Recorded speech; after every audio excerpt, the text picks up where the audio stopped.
All right, I'm joined today by Tim Padgett, one of our writers, who has an article in the current issue about Pope Francis and diplomacy to Latin America. Welcome, Tim. Hi, how are you? Good to see you. You're in Miami at the studios of where are you? Tell us. WLRN. We're the NPR affiliate here in South Florida, where I'm the Americas editor. Great. Well, you have an article about Pope Francis and the role he potentially could play in Latin America, and is already playing in many instances.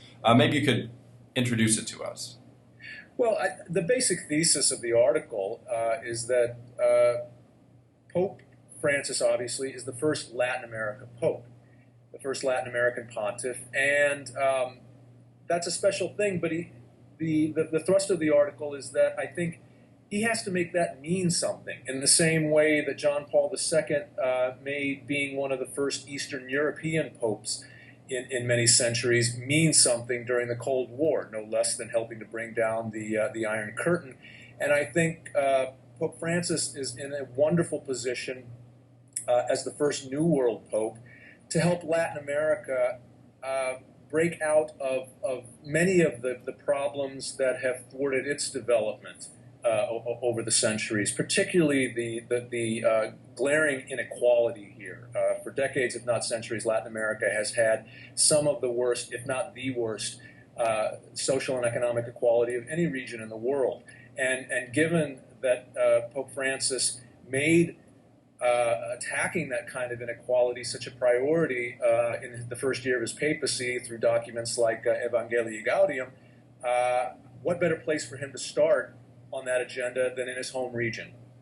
Yeah, it makes a lot of sense. And I mean, Venezuela is one area that is kind of one of the main focus of your article. Maybe you can give us an update. The Vatican has been involved, but what's the latest?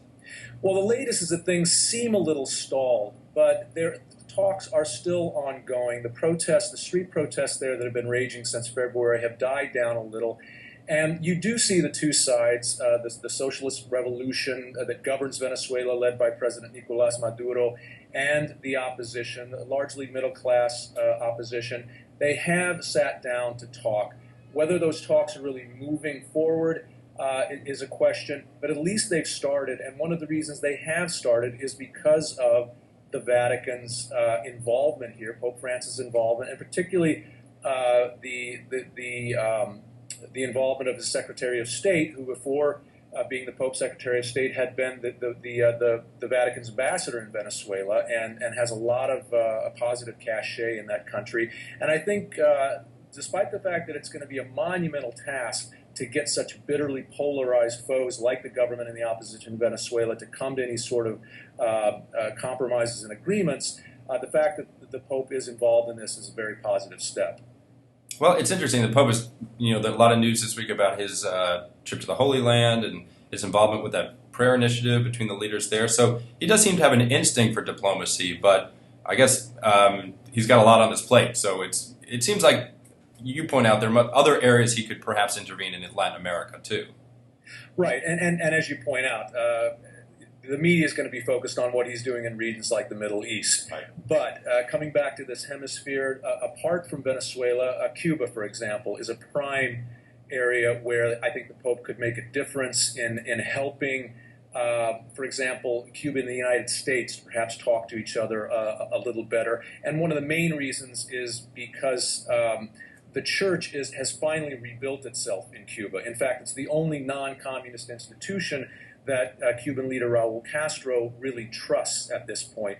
And you've got a lot of issues like the imprisonment of U.S. aid contractor Alan Gross in Cuba, for example, which has become a huge obstacle to any kind of improvement between U.S. and Cuba relations. And this is an area where I think the Pope can also play a very crucial role in helping Cuba and the United States understand just some nitty-gritty things like what are the kind of bargaining chips that they can offer each other in terms of perhaps releasing Alan Gross. Now we talk about the church's influence in Latin America kind of generally, but of course it varies from country to country, the role the church has played. You talk about the Dominican Republic, where there was this recent court ruling where there are now a number of stateless citizens. There's some people in the church who have kind of come out defending that decision. So it's not like the church is all on the same page on some of these issues. No, I think the Dominican case is probably one of the most intriguing areas where the Pope has gotten involved, albeit very subtly. But if you look underneath the surface, very commandingly in many ways, in the sense that in the Dominican Republic, you have, as you pointed out, that court ruling that essentially strips tens of thousands, if not hundreds of thousands of Haitians there of citizenship in the Dominican Republic. Even the United States has decried that decision as unjust. Many are calling it racist. And one of the problems here is that the Dominican cardinal there, Nicolas Lopez, has come out very much in favor of the ruling. He's even called anyone who's opposed to the ruling a liar or a charlatan.